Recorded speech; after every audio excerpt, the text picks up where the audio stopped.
What's up, everybody? Welcome back to Get Paid for Your Pad. Today's guest is Mr. Landon Wilkinson. He is one of the founders of Host Share. And you probably haven't heard of this yet because it's a very new company. So I'm excited to learn more about it. They are in beta mode right now, but they're going to be launching soon, and we now have the opportunity to use the platform for free as one of the first users. So I'm excited about that. Landon, welcome to the show.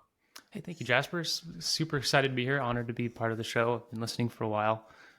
Really enjoy what you do in the space, and yeah, I'm excited to share about what we're doing and maybe how the thinking behind HostShare might be useful for other people as they're looking at kind of the future of the sharing economy and what that means for short-term rentals and cars and a whole bunch of other stuff. Awesome. Yeah. I'm excited to learn more about it. Why don't you give us a quick description of what HostShare is? Yeah, so basically the easiest way to the one-liner is basically it's a platform that allows hosts and owners of short-term rentals to exchange last-minute unbooked nights in exchange for free travel.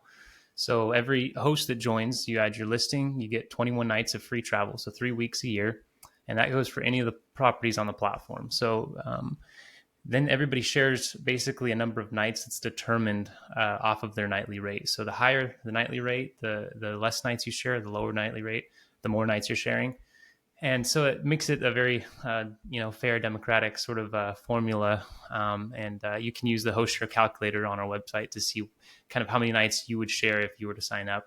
And basically the way it works is if right now there's about 6 million Airbnb listings, and that's not including booking.com and all of these other platforms now that do similar things.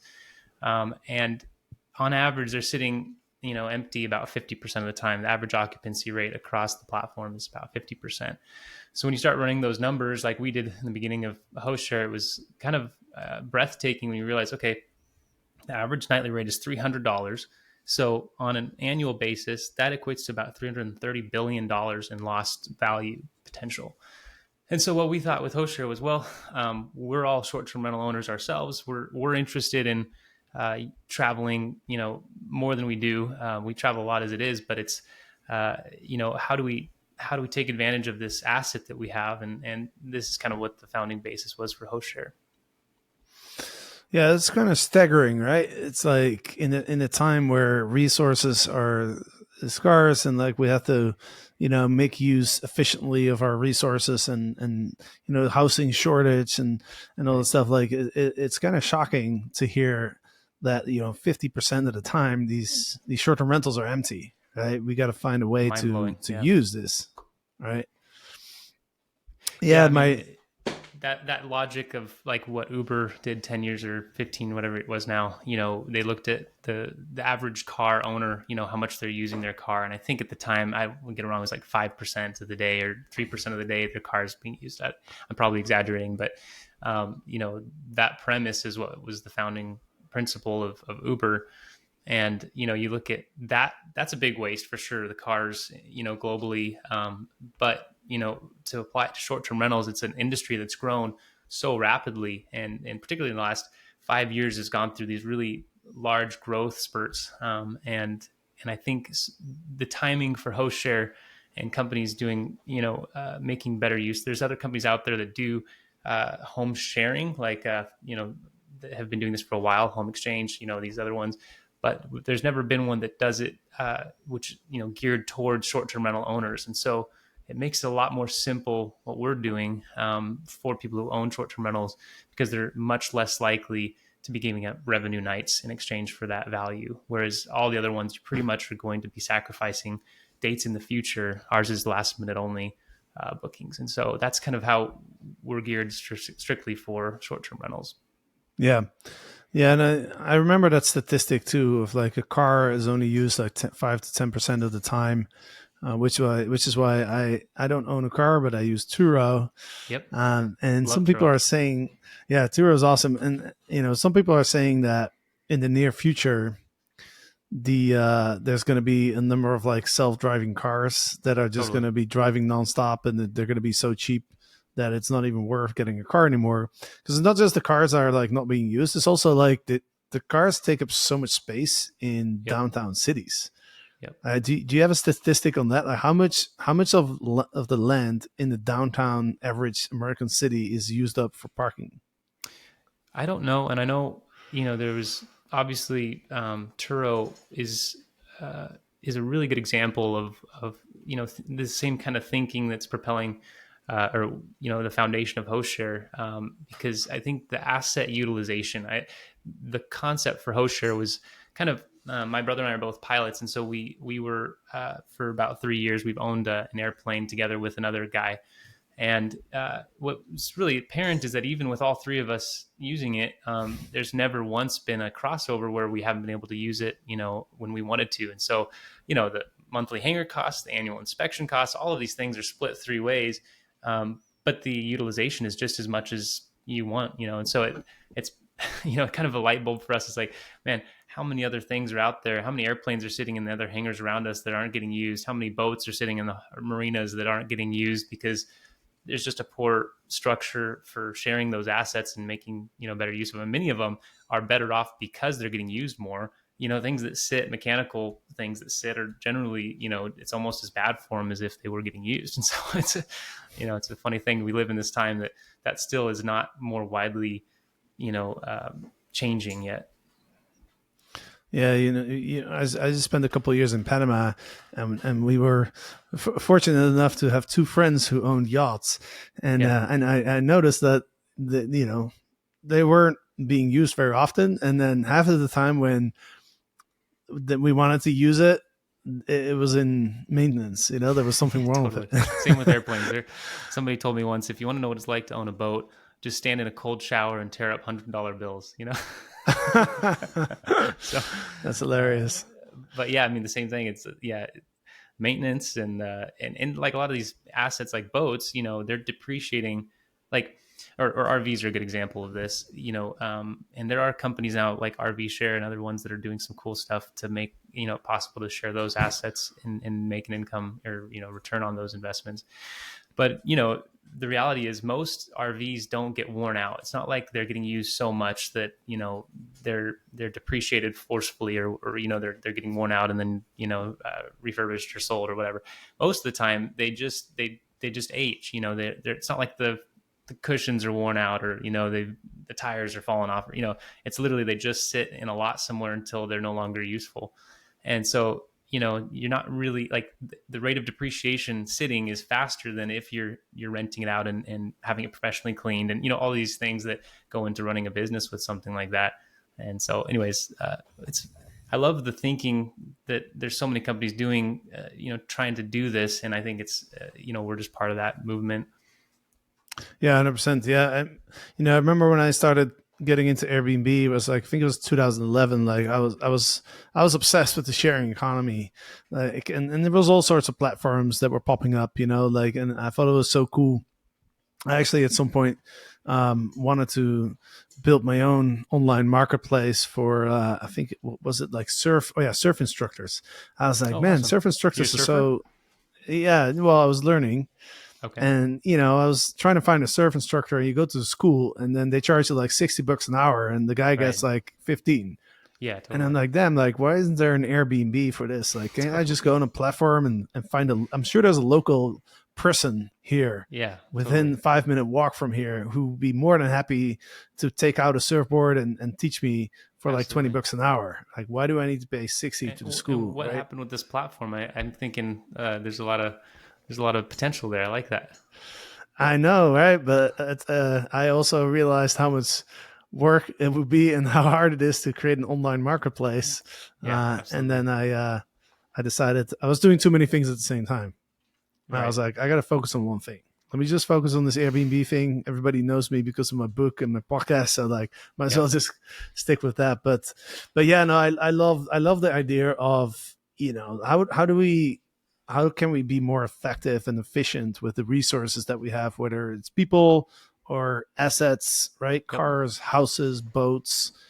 I mean, there and it's it's a topic I'm very passionate about. So let's talk a little bit more about HostShare. One thing that I I really like about your concept is because I looked at other home sharing platforms before, and the first thing that always struck me was like, well, it's not fair if I have a 1 bedroom and somebody stays in my Yeah, house for a week, and then I get to stay in somebody's like 7 bedroom villa, yeah, on the absolutely. beach. That's not a fair trade, right? So I like that it sounds like your model, it takes that into account.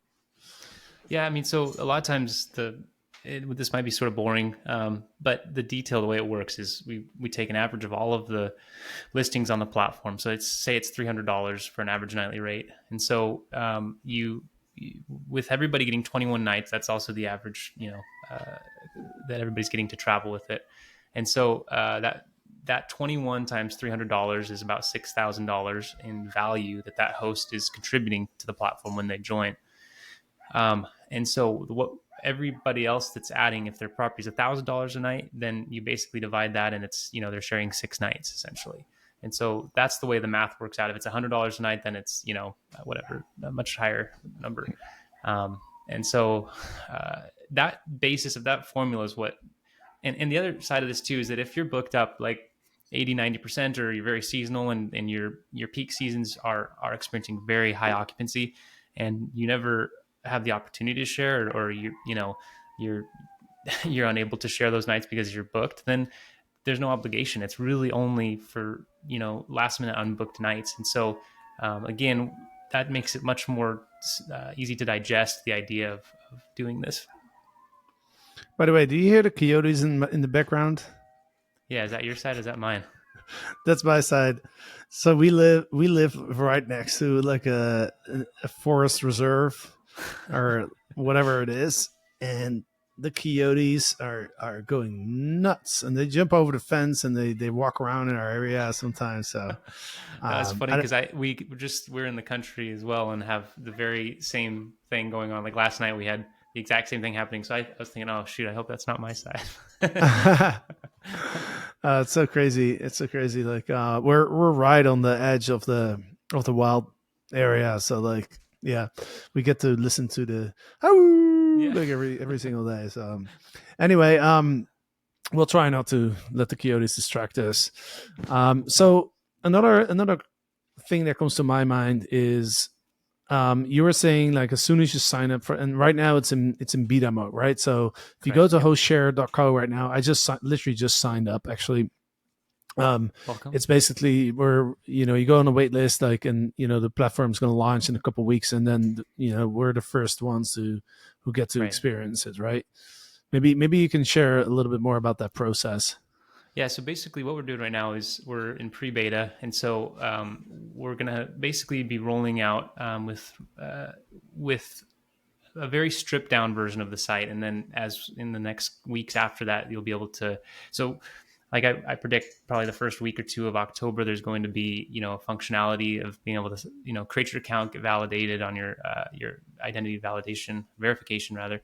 And you'll be able to add your listing. You'll be able to start to update your profile picture, all those basic functionalities of having the sign in. And people who are on the list prior to the launch of the beta are going to have 3 months, free 12-month access, no cost membership. And so what we're trying to do now is just basically get enough people part of that initial beta to give us productive feedback and understanding, what deficiencies there might be. But then once the beta is live and travel starts to happen, then there'll start to be a cost associated. It probably won't be full price until November, December. But part of, I thought might be interesting to your listeners is if, their access now, they're definitely part of a core team that's going to help us build the company in a way. And we have a focus group on Facebook and things that are helping us, further, understand what people are needing from it. And so yeah, I recommend, like, all that's required is, you put in your email, your property listing, and a few other, details. And then your spot is basically reserved on that list, and you'll get an email when you need to create your portal, and you can start, checking out other properties and things like that. So you're saying like once the platform's live, we can travel, or we can do 21 nights, right? 21 Correct. Yep. stays or nights, right? Yep. Does that also depend on like the type of listing that we're staying at? No, so pretty much up to $2,000 a night properties will be on the platform. Above that, we have a different program that's probably going to be in the future, but that's basically the range. $0 to $2,000 a night properties you'll be able to. So if you're really opportunistic with how you use HostShare and how you travel, it's possible that your membership, you could be staying value of over like $20,000. If you're hopping on, we have mini homes that are over $1,000 a night. So if you're willing to travel last minute and, try to take advantage of those spots, granted, they're sharing less nights. So there's a scarcity, the higher the dollar Right. per night. But yeah, it's the other thing that like with HostShare, I think is going to be interesting is, because it's 5 days in advance, it's very last minute travel plans that you're able to do. But what I imagine is going to happen is you're going to be, say you're wanting to get away for the weekend, and maybe you typically book in advance, and, say it's Monday and you're wanting to get away Friday through, Saturday night or whatever. You're going to have the choice of either I'm going to pay full price through, one of the major platforms now, or I'll check and see what's around me on HostShare and then make that decision. Okay, well, there's, 6 good places to choose from. And if I wait until, 5 days in advance to book it, it's possible I'll just be paying cleaning fees for this weekend's trip. And so I think the travel habits are going to adapt a little bit to the constraints of the platform. Okay, so I'm trying to visualize this in my head, right? So I have one of my listings on HostShare, and so I'm going to, let's say I want to go away. I'm flexible, I want to go to Right. someplace next weekend or whatever it is, so I can book it. I just pay the cleaning fee, right? Yep. Are there any other fees associated with the booking? No, so as long as you're within that 5 days, it's there's no service fees, no tax. There might be a tax on the cleaning fee, but other than that, it's going to be just whatever that direct pass through is. There's no HostShare platform fee or commission, or there's no taxes because there's no revenue changing hands essentially. So, um, so I think that's another thing that's like you've probably experienced this being in short-term rentals now for as long as you have, but like the taxation and the costs for travelers and hosts alike for what we do has gotten very expensive, both from Airbnb commissions or platform commissions, and then there's just a lot of municipalities tacking on, to get involved in the action. And so this is another way that's sort of because it's exclusively hosts and we're all contributing value, but non-monetary essentially, it prevents that from being an issue right now. Mm-hmm. Yeah, and it's also, you don't have to pay tax on it as Exactly. well, Yeah. right? So it's almost like okay, imagine you and I are the only people in the world. We both have one house, Yep. and we want to go on holiday like 2 weeks a year, right? I could pay you. Let's say I pay you $5,000, and I get to stay at your place. You pay me $5,000. You get to stay at my place for 2 weeks. Yep. We just swap. Now we have to pay, $1,000 in Texas on just the Airbnb service fee and like the Totally. TOT and all this stuff. But now I have to report to an IRS $5,000 income. Yep. I have to pay tax on that. We might as well just say, hey, why don't you stay at my place for free? I stay at your place for free, and then we both have our holiday and we don't pay any taxes. And Yeah, and what's makes crazy more sense. too, like you hit the nail on the head with that, but I think even like if you take it a step further, and this might be, too boring or in the weeds, but I also think about, okay, well, that $5,000 that you're paying, unless it's a business expense, is coming with pre-tax dollars. You're traveling with money that's already been taxed by, say you're in the U.S. If you've got $100 in income, you're paying 20 to 50% of that in taxes in many cases. And so you think about the cost too to travel is actually what you're earning after tax. And so again, you're just preventing all of that issue from, because again, you might not share any nights, and so it's all going to be basically supply demand in that regard, and very hard to put a number on exactly how much is being contributed and shared over the course of a 12-month period. So Yeah. it's exciting. Yeah, it makes sense. Okay, so now let's say let's say I have a couple nights open on my listing that's connected to HostShare, and somebody books it. Like, how does that work? Is the booking coming through HostShare? Yeah, so it's going to operate much the same as the platforms you're used to. You'll have, your login, your calendar will be basically directly connected to, if you have a channel manager, you can work with that, or we can integrate with, all of the main platforms to sync calendars. And so the way that you're controlling your calendar is off of, your wherever your listings are. So if you block out the dates on your channel manager or Airbnb, then they're going to show up blocked on our side with HostShare. And so that's you're not going to be controlling your calendar on HostShare because it's going to be just keeping things pretty transparent. And if you're not getting revenue from it, then that's going to be on the Airbnb end or whatever.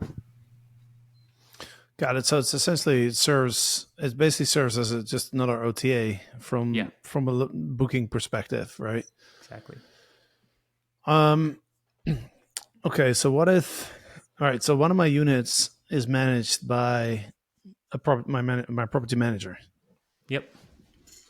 So I'm trying to think through like how does that affect that, like because Yeah, it's my just property really manager is probably going to bark at me because he's going to be like, hey, I don't get my 15%, but I have to, do all the work for it. clean the apartment and do all, like So how do I we navigate have a that? structure, and I'm really glad you brought that up because it's something that we kind of wrestled with for a while, and I actually had a meeting recently with a property vacation rental management company, and he was really enthusiastic about HostShare, and he actually had the idea. Well, what if we made it possible where the vacation rental management company, for every listing that they add, they are given 3 days of the 21, and so their owners get 18 days.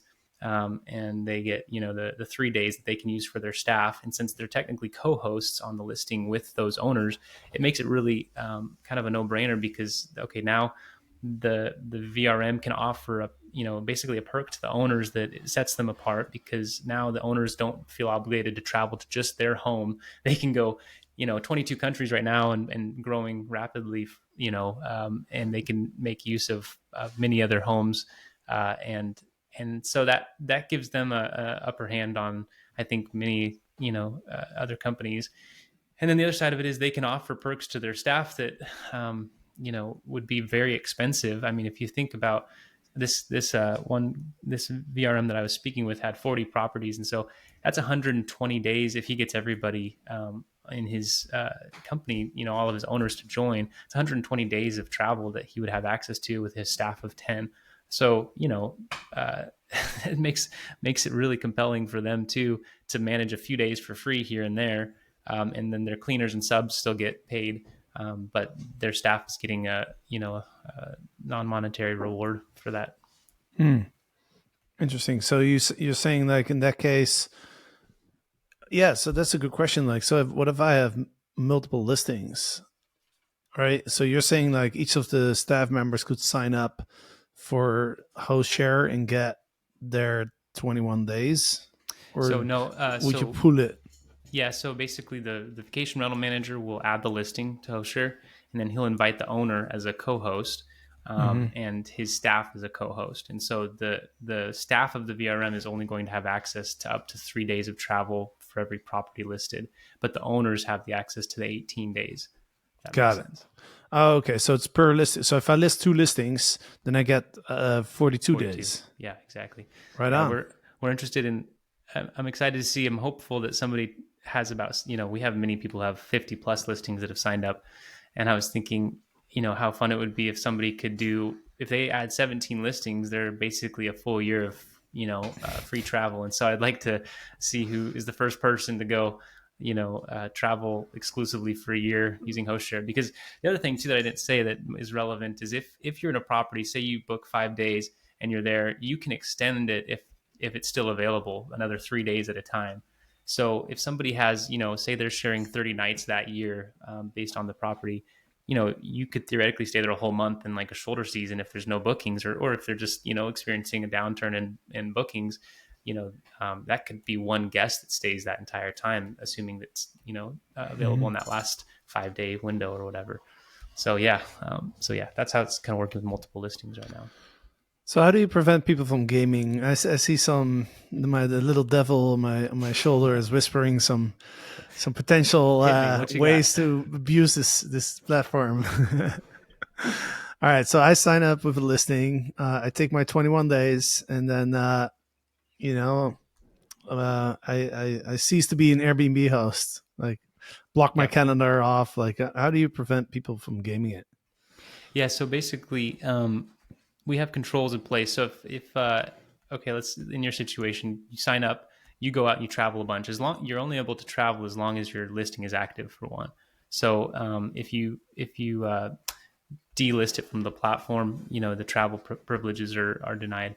But at the same time, if you go out and you travel all of your 21 days, the first month you have host share, and then you take your listing down for the rest of the year, that's going to be basically you're going to have an explanation that's provided that there's going to be an agreement before you list it that this is a 12-month agreement, and so there's those two things in place. And then also, if somebody has done this more than once with the property without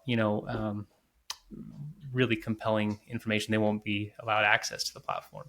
So there's basically three things that prevent people from doing it, and there was going to be people who do that, but we're going to have margin built in to where that's not going to be something that limits the usefulness of the platform to the majority Yeah, of people. sure. Yeah. Yeah, I'm sure the majority of people aren't going to be as evil as me and think Yeah, about no, these things, right? but it's absolutely relevant um, sweet. Is there something that we haven't talked about yet that you think it's important to mention? Actually, bringing up the vacation rental management companies, we're going to be at VRMA, the Conference for Vacation Rental Management Associations International Conference in Orlando, towards the end of October. And so part of what we're doing is really that's in addition to signing up individual hosts with the beta, there's essentially another user type that's the vacation rental managers. And so that's a separate kind of application. We're only accepting up to 100 companies to do that with currently.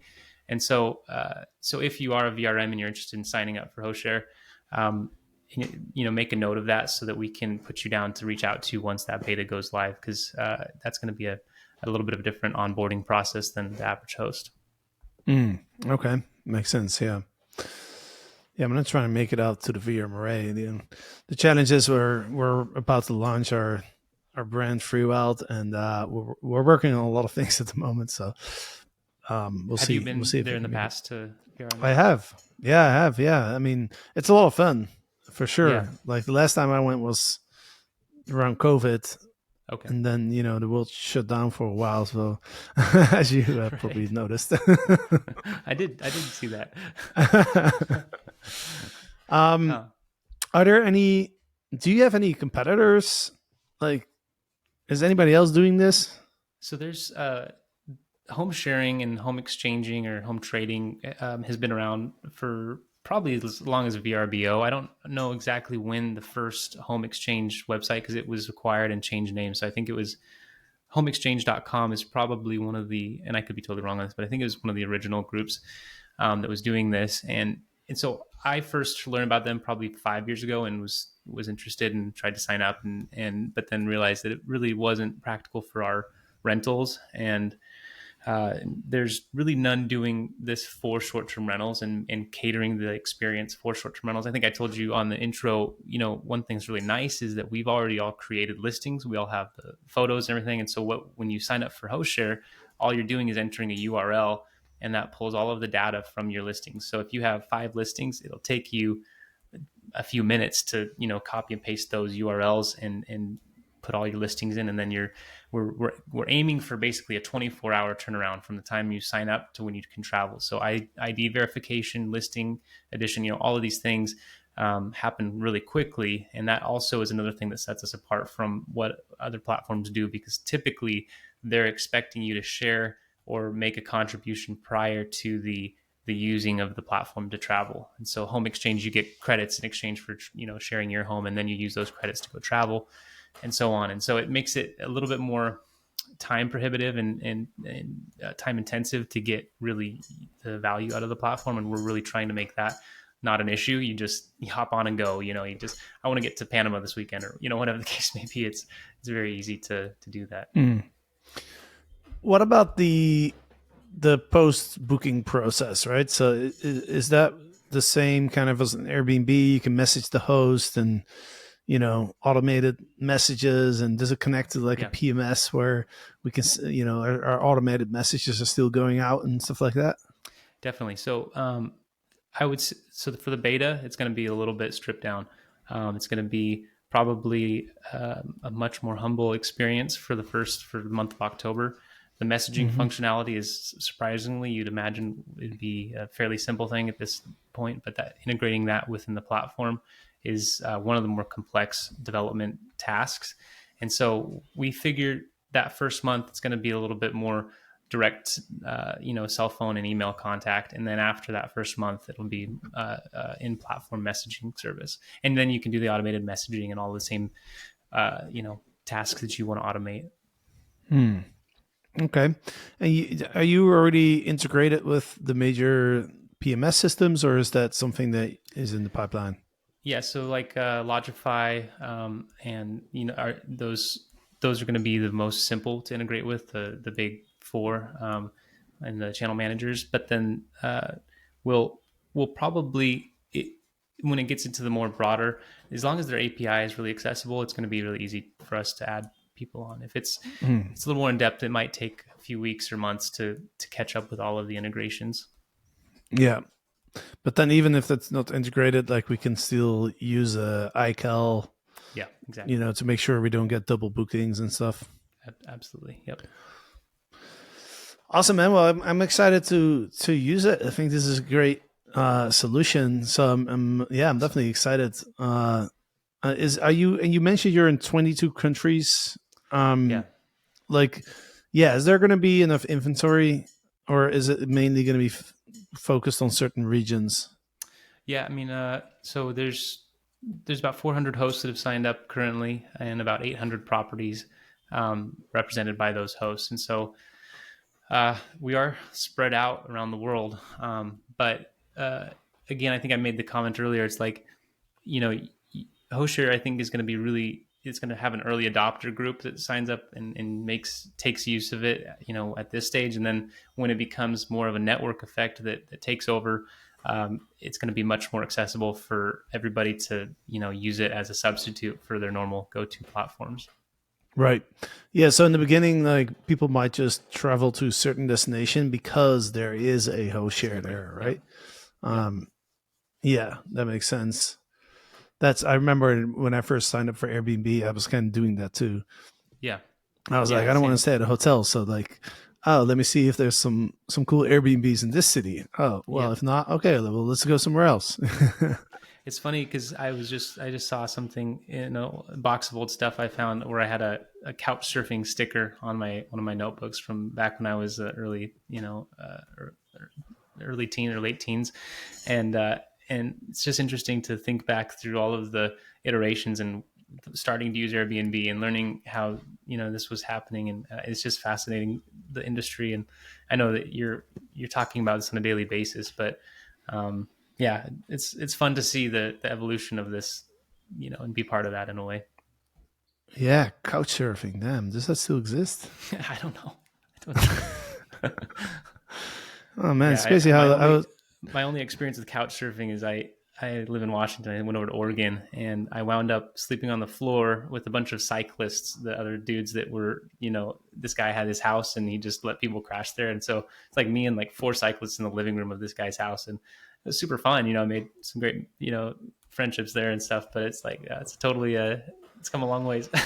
I know, it's so funny. I think the world changes so quickly. Like you have these platforms, and then 5 years later, you think like, wow, it feels like Flintstones kind of thing. Totally. It's such a simple observation that Brian Chesky, and when you look back on it, it's a relatively simple concept, but at the time, so many people just couldn't imagine. Oh, you're renting out a part of your home, or you're and now it's such an accepted part of our lives, which is cool. Yeah, exactly. Yeah, yeah. In the beginning, everybody thought it was a crazy idea. Nobody wanted to invest in it. Yeah. Yep. um, cool. Anything else? Any final thoughts you want to share? Well, just thank you so much for having me on, and anybody who's thinking about signing up with HostShare, feel free to reach out to us. We're a small team based in Washington and Tennessee, and so it's very accessible. We'd love to hear questions and feedback, and please join the Facebook group. We're all kind of active on there, and so really trying to grow a bit of a community around what we're doing and understand what people are liking and disliking about what we're doing, and hopefully make those changes as quickly as possible and iterate to be something that you really enjoy and use. Right on. And can we join that Facebook group, or do we have to sign up for the platform first? So if you sign up for the platform, there's a link to it right there on, just click right over to that. You can search on Facebook and request to join, and you'll most likely get in if it's not spam. So Got it. Okay. Sounds good. Okay. Well, thank you so much, Lennon, for taking the time. And so for everybody who's listening, if you want to be one of the early adopters of this new way of traveling, HostShare, I mean, this could be the new Airbnb, like if it's small now, but who knows? In 10 years, we'll see. But it's hostshare.co. Hostshare.co. That's where you can sign up. I just signed up right before we started recording this. It takes a few minutes. So it's super simple. And then you can use the platform for free. And it looks like the annual membership is going to be $3.95. It says on the website. So you can save yourself some money and sign up for hostshare.co. Well, thank you so much, sir. Appreciate it. Yeah, thanks, Landon. And thanks to the listeners, of course. Hope you enjoyed this episode. And we'll be back soon with another one. Until then.